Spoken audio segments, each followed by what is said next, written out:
Avant d'écrire ceci, je ne savais pas ce qui m'avait tant touchée lors de la lecture de l'amie prodigieuse d'Elena Ferrante.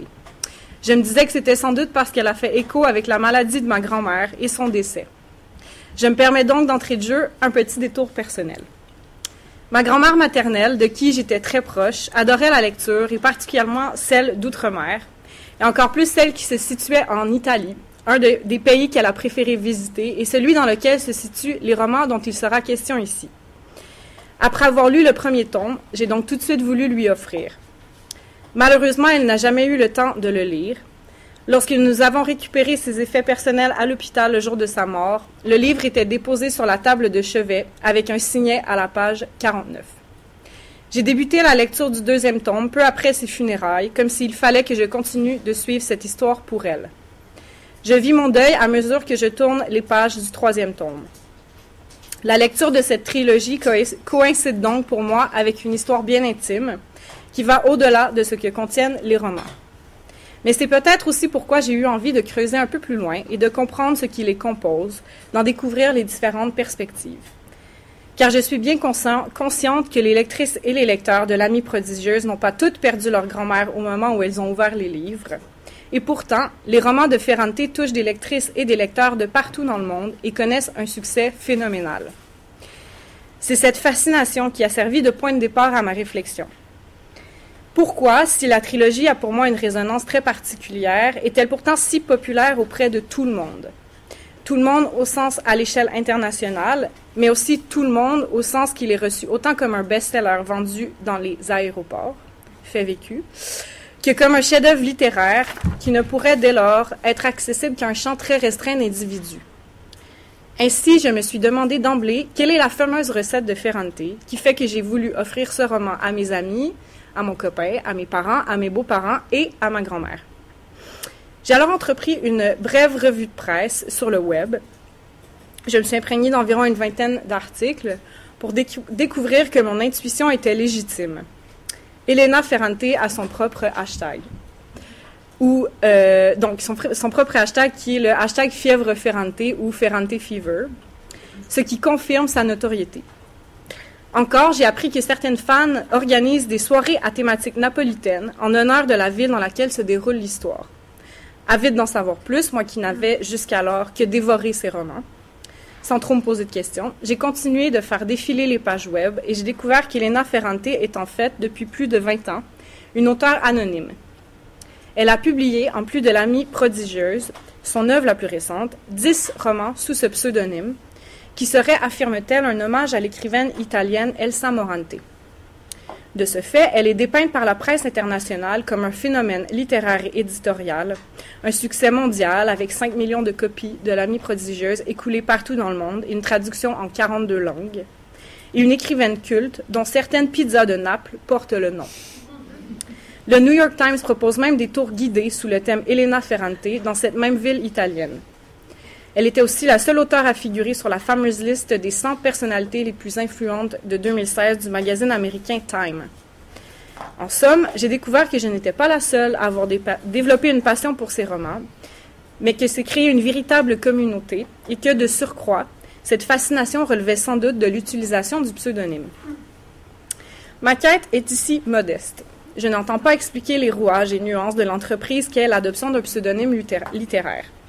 Je souhaite toutefois cerner ne serait-ce que les contours de sa démarche et montrer évidemment en quoi cela relève, à mon sens, une forme d'ingouvernabilité au féminin.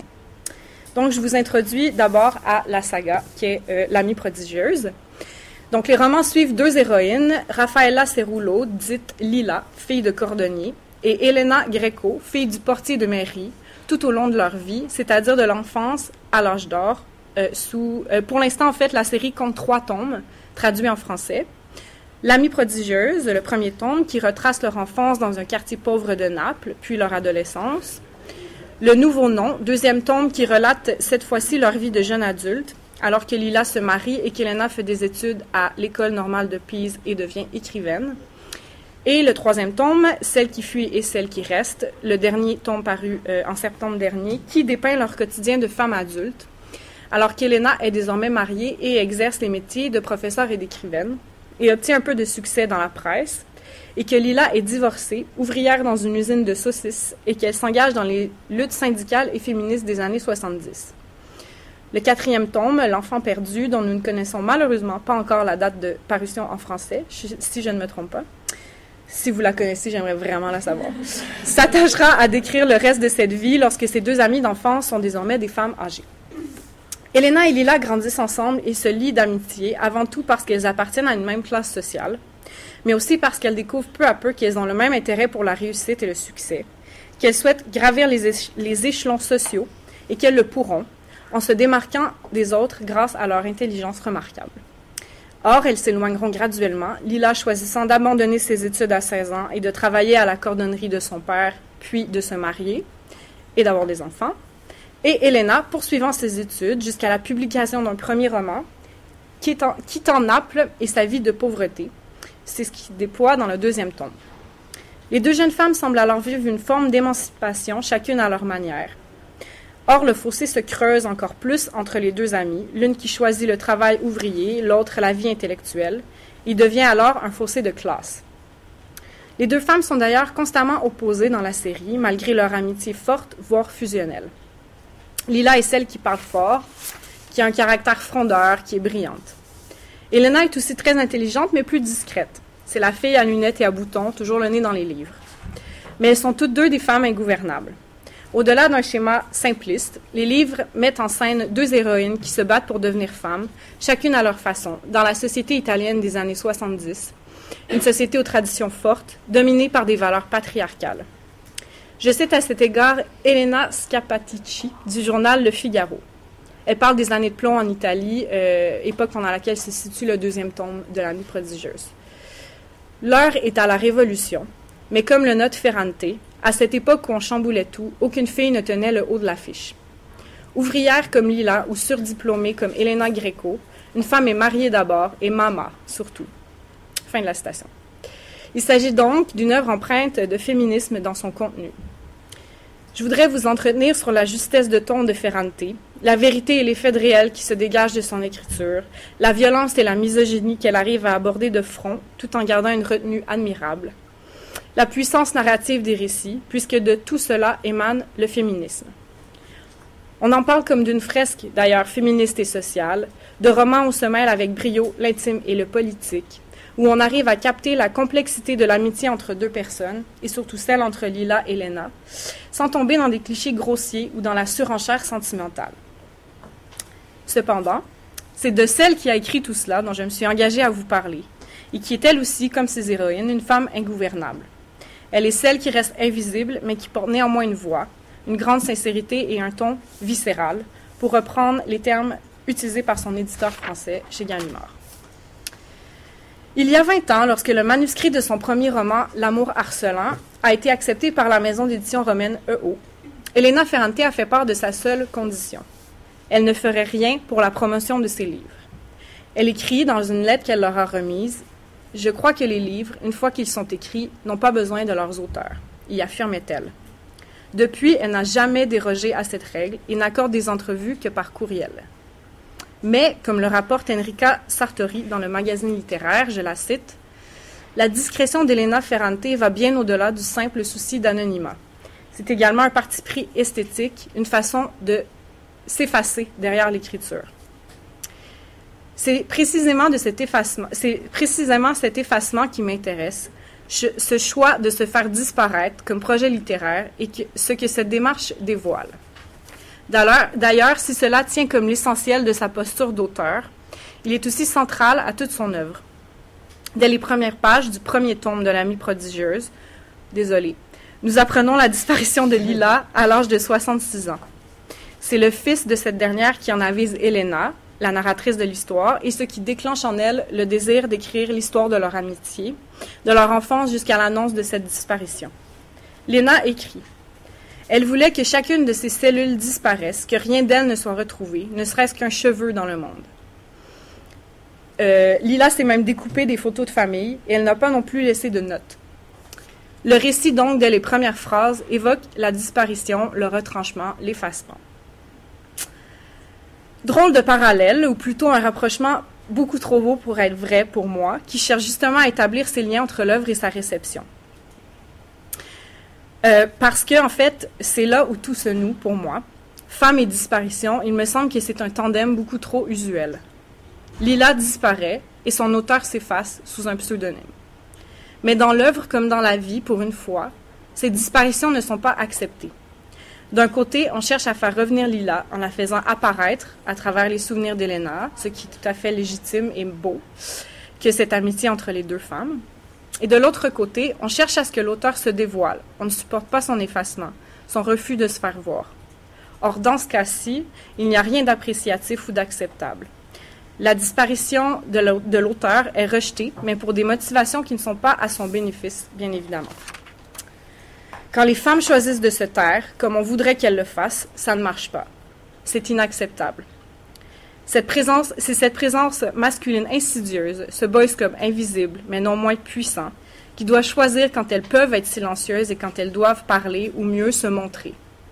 Lorsque Ferrante a refusé le prix littéraire Strega, l'équivalent du prix Goncourt en Italie, puisqu'elle ne désire pas se montrer ou s'exposer, des membres du jury, composés de journalistes, d'éditeurs, d'écrivains et d'écrivaines, ont contesté, comme Sandro Veroneschi, qui lui a rapproché de ne pas jouer le jeu. C'est que la presse, les critiques, les chroniqueurs, les journalistes, les acteurs en général du monde littéraire refusent le pseudonyme de Ferrante, en tentant notamment de disséquer son succès. En effet, depuis 2 ans, la presse internationale cherche, et je paraphrase ici, les ingrédients de ce triomphe planétaire, le mystère de cette écrivaine prodigieuse, le secret de la fièvre Ferrante. Certains donc s'intéressent effectivement à l'œuvre, à son contenu, à ses prouesses littéraires et à la véritable écriture de l'auteur. Car comme le note Elena Scappaticci dans le Figaro, je la cite, « Derrière le nom mondialement connu, un vide, un abîme, qui laisse toute sa place aux mots et à l'imagination. » Fin de la citation. Puisqu'elle n'existe pas physiquement, qu'elle a fait le choix de se retirer de l'espace médiatique, en fait, elle ne laisse a priori aucune autre option que de s'intéresser à ses livres. Or, d'autres journalistes y ont vu, au contraire, une opportunité de prise de contrôle, un droit de prendre possession de cette identité inconnue, de ce corps invisible qui ne demandait qu'à le rester. Ce corps qui possède un véritable amour de la littérature et qui souhaite, avec cette démarche, que celle-ci soit remise de l'avant, valorisée, traitée pour ce qu'elle est en elle-même et que l'on ne s'intéresse pas à celle qui tient le crayon. D'autres, pourtant, continuent de vouloir dévoiler le mystère, de déchiffrer l'énigme s'il en est une. Ainsi, plusieurs hypothèses ont été avancées quant à sa véritable identité, notamment qu'elle était un homme et même un groupe d'hommes. Dans une longue entrevue accordée au Vanity Fair en août 2015, la journaliste Elisa Scapel rapporte que la plupart des personnes qui s'intéressent au genre sexuel d'Elena Ferrante sont des hommes. Elle lui écrit, je la cite, en traduction libre, « Pour eux, il est impossible de concevoir qu'une femme pourrait écrire des livres si sérieux, dans lesquels se mêlent l'histoire et la politique, et qui sont impartiaux quant à la représentation du sexe et de la violence. Que la capacité de représenter le monde domestique comme une zone de guerre et la volonté de montrer les femmes sans faire de concessions, sous une lumière peu flatteuse, prouvent que vous êtes un homme. Certains suggèrent que non seulement vous êtes un homme, mais que compte tenu de votre rendement, vous pourriez être une équipe d'hommes. » Et Ferrante de répliquer, « Mais avez-vous déjà entendu dire d'un livre écrit par un homme, c'est vraiment une femme qui l'a écrit, ou peut-être même est-ce un groupe de femmes. » En raison de son pouvoir exorbitant, je la cite encore, le genre masculin peut imiter le genre féminin. Le genre féminin, lui, ne peut rien imiter, car il est trahi immédiatement par sa faiblesse. Ce qu'il produit ne pourrait pas fausser la puissance masculine. Fin de la citation. En mars 2016, le philologue Marci Santagata publiait sa théorie dans un quotidien italien. Après avoir effectué des recherches sur les éléments chronologiques et topographiques des 4 romans de la saga, il a avancé qu'Elena Ferrante serait Marcel Marmot, professeur d'histoire contemporaine né à Naples. Cette dernière a nié cette révélation. Cependant, la révélation la plus troublante est celle de Claudio Gatti, mais surtout la manière dont ce journaliste économique a fait part des résultats de son enquête en octobre 2016 via divers médias importants de la presse internationale. Après avoir épluché les relevés fiscaux et les transactions immobilières de celles qu'il croit se cacher sous le pseudonyme de Ferrante, il en est venu à la conclusion que l'auteure mystérieuse était Anita Raja, traductrice et auteure italienne. Je le cite. Les données publiques sur la propriété immobilière montrent qu'en 2000, après le succès en Italie du film tiré du premier livre écrit par Elena Ferrante, elle a acheté un appartement de 7 pièces dans un quartier de Rome particulièrement onéreux et une maison de campagne, écrit le journaliste. Elle est aussi secrétaire aux éditions EO qui publie Elena Ferrante. Il a donc établi plusieurs liens factuels, notamment aussi le fait que les deux sont nés à Naples, qu'ils ont les deux fait des études supérieures à Pise, qu'ils pratiquent le même métier, etc. Puis, une très grande similitude entre les thèmes des romans de Ferrante et ceux de l'allemande Christa Wolf, dont Anita Raja est la traductrice, lui ont permis d'en arriver à ces conclusions. Après l'article de Gatti, plusieurs auteurs et journalistes se sont portés à la défense de Ferrante. Mais qu'à cela ne tienne. Qui est-il pour vouloir la faire apparaître? Et de cette manière, en fouinant dans sa vie privée. Encore au-delà de cette pseudo-enquête menée par cet homme, pourquoi la question de l'anonymat doit-elle demeurer, en très grande majorité, au centre de toutes les entrevues, de tous les articles, de toutes les critiques des livres de Ferrante? Dans son recueil de textes Frantumaglia, elle explique qu'elle a notamment fait le choix de ne pas participer au cirque médiatique parce qu'elle souhaite s'impliquer entièrement dans l'écriture. Elle dit même avoir besoin de se reconstruire après une période d'écriture. Elle prend ses distances de l'œuvre écrite parce qu'elle se sent saccagée de l'intérieur. Mais on ne la laisse pas tranquille. On s'en fiche, on veut savoir c'est qui. Je reprends ici les mots de Marc Cassivi, à mon grand désarroi, mais qui sont quand même pertinents ici. Je le cite. On aurait compris la démarche de Claudio Gatti si Elena Ferrante était une figure de proue de la Camorra napolitaine, la mafia italienne, une chef d'entreprise soupçonnée de malversation ou une candidate à une élection présidentielle qui fait de l'évitement fiscal depuis 18 ans. Mais elle est une auteure de romans dont le seul souhait est de conserver son anonymat. Fin de la citation. Et même si ce choix n'est sans doute bien sûr pas sans paradoxe, on lui a reproché que c'était une autre façon de faire parler d'elle, que c'était un coup de marketing. Je pose cette question avec Marc Cassivi encore une fois, et je le cite. « De quel droit un homme s'arroge-t-il le droit d'identifier sur la place publique, malgré elle, une figure de proue de la littérature féministe moderne? » Alors voilà ce que m'a révélé cette infime revue de presse sur la réception des œuvres de Ferrante et leur popularité. Que sa décision de publier sous un pseudonyme explique en partie l'engouement pour ses œuvres, mais que surtout, saisir ces liens entre les œuvres et leur réception ont dévoilé l'ingouvernabilité de cet auteur et l'effet que ça a eu, et que ça a encore. Son effacement ou sa disparition du milieu littéraire fait d'elle une femme ingouvernable qui va à l'encontre de ce que l'on attend d'elle. Ironiquement, alors qu'elle aurait voulu que son anonymat permette aux gens de s'intéresser seulement à ses livres, cela provoque une vague de célébrité qui permet à certains acteurs du Boys Club de domestiquer cette ingouvernabilité. La question du pseudonyme soulève, à mon sens, et surtout dans le cas de Ferrante, la dialectique entre le visible et l'invisible. Il me semble qu'il y a dans ce désir de ne pas se nommer, mais surtout de ne pas se montrer, une force politique. Si socialement, les corps féminins sont survisibilisés, contrôlés, normés, l'ingouvernabilité tient donc dans l'effacement, dans la stratégie de ne pas le faire apparaître pour en conserver le pouvoir. Je vois dans le choix de Ferrante de précisément s'effacer derrière l'écriture en utilisant un pseudonyme, celui d'être une femme ingouvernable.